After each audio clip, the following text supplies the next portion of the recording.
son liposolubles y otras son hidrosolubles. Entonces, de acuerdo al paciente que tengamos frente a nosotros, vamos a utilizar una u otra. Entonces, las drogas que tienen acción lipofílica son la lovastatina, la simva, atorvastatina, bueno, esta ya casi no se usa más, y las hidrofílicas son la pravastatina y la rosuvastatina. Y lo que les decía antes, que era esto, ¿no? Tener en cuenta la interacción que tienen con el citocroma P450 y estas interacciones. O sea, si los vamos a asociar, y esto es una asociación bastante frecuente, ¿sí? Tener en cuenta, guarda, si le vamos a dar amiodarona, tratemos de utilizar una de estas, ¿sí?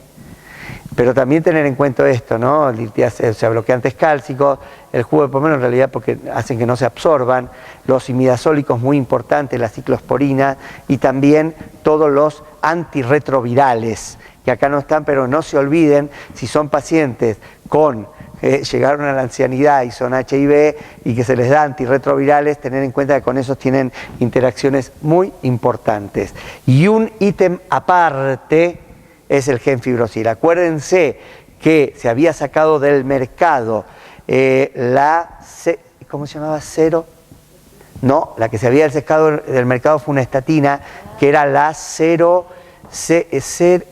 ¿cómo se llamaba? Ceruvastatina, que acá la comercializaba, creo que era Bagó en un momento, porque hubo mortalidad en los pacientes en realidad que se habían asociado con genfibrosil, no era por la estatina en sí misma. No, con ezetimiba no, con ezetimiba, y ahora vamos a ver, tengo unos grafiquitos, no. Pero si ustedes tienen que utilizar una estatina con un fibrato, que de hecho lo podemos hacer porque hay estudios que demostraron que la seguridad es muy buena, con cualquiera menos con el genfibrosil. O sea que el genfibrosil lo podríamos utilizar solo en pacientes que tuvieran hipertrigliceridemias, que por ahí son las hipertrigliceridemias puras y que por ahí por algún motivo no queremos darle una estatina o le dimos una estatina y no fue tan efectiva y queremos cambiarlo, ahí le podemos dar genfibrosil, aunque hay otros fibratos que son tan buenos, efectivos y que tienen menos efectos adversos. Entonces,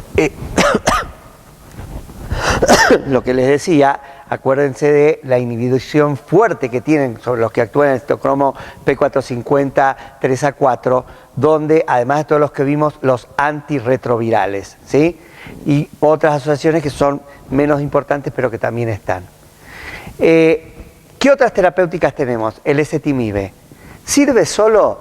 Les diría que no, porque el ezetimibe, si bien nos puede bajar los valores del L y demás, nunca es mejor que una estatina y además no tiene el efecto que vimos antes, pleiotrópico y probablemente sobre la disfunción endotelial que tienen las estatinas. Por ende, si tenemos que utilizarlo solo, no lo usemos.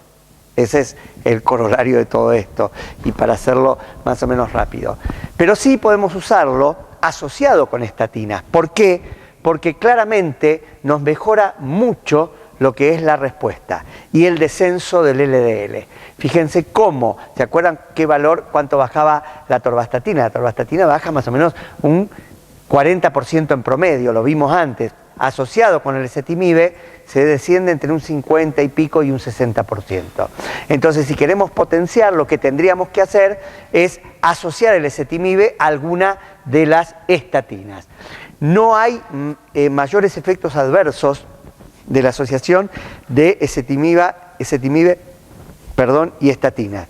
Quiere decir que si yo quiero ver si hay mayor alteración hepática o mayor rhabdomiolisis y demás, no lo hay. No es mayor la asociación versus la utilización de cada una en forma individual. Y esto es gráficamente lo que demuestra la diferencia entre placebo, ezetimibe solo, estatina sola o la combinación, ¿sí? Y uno dice, bueno, ¿y qué pasa si yo tengo que utilizar una estatina, ¿sí?, con la niacina en general en la actualidad debe utilizarse la liberación prolongada. ¿Por qué? Porque disminuye mucho los efectos adversos, el rash y todos los síntomas que tiene la niacina, las cefaleas, náuseas, vómitos. Entonces uno debe utilizar la de liberación prolongada. Entonces este estudio, que es el estudio IMPACT, que incluyó un número muy importante de pacientes, donde se le daba niacina de liberación prolongada y lovastatina, demostró claramente que los pacientes podían recibirlo perfectamente, que el aumento de las enzimas hepáticas no era más prácticamente que utilizando individualmente, y que la CPK tampoco aumentaba mucho más. Con lo cual, uno puede ver, no tuvieron casos de miopatía, que uno puede hacer perfectamente la asociación. El problema es que el efecto adverso siempre lo sigue dando la niacina, ¿sí? Con el flashing y los síntomas adversos. Pero si no tiene el síntoma adverso, perfectamente puede utilizarse niacina con una estatina. Y es más, también puede utilizarse con el ezetimibe. Por supuesto que siempre uno debe hacer el control. Estos pacientes hay que estarles por ahí muy encima con el control, además clínico, porque además los viejos es muy frecuente que tengan dolores musculares, y entonces vos le diste la estatina o le diste alguna combinación y leen el prospecto. Y entonces creen que el dolor que tiene, que en realidad es más un dolor de artrosis y demás, es por la estatina. Entonces hay que evaluar muy bien, porque cuando los pacientes empiezan con una miopatía por estatinas, tienen mialgias por estatinas, en realidad tienen una localización determinada, son más que nada en cuello, paravertebrales, y no los dolores que te dicen yo, me duele acá, me duelen los músculos de acá, esto tiene que ser por la medicación esta que me dio para el colesterol. Y no es por la medicación, porque además, si a esto lo controlamos y hacemos una CPK y vemos que realmente la CPK ni la tocó y está dentro de valores normales, es poco probable que sea por ese mecanismo.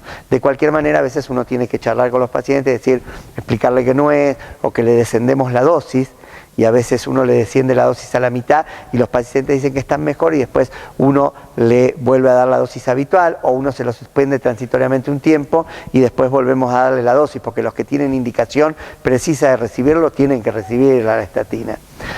Y también se vio lo que es la combinación de lo que es una estatina con un secuestradores de ácidos biliares. Entonces, estos también mejoran individualmente con una resina, con el LDL solo, y en combinación pasa lo mismo con el ezetimibe, se potencian.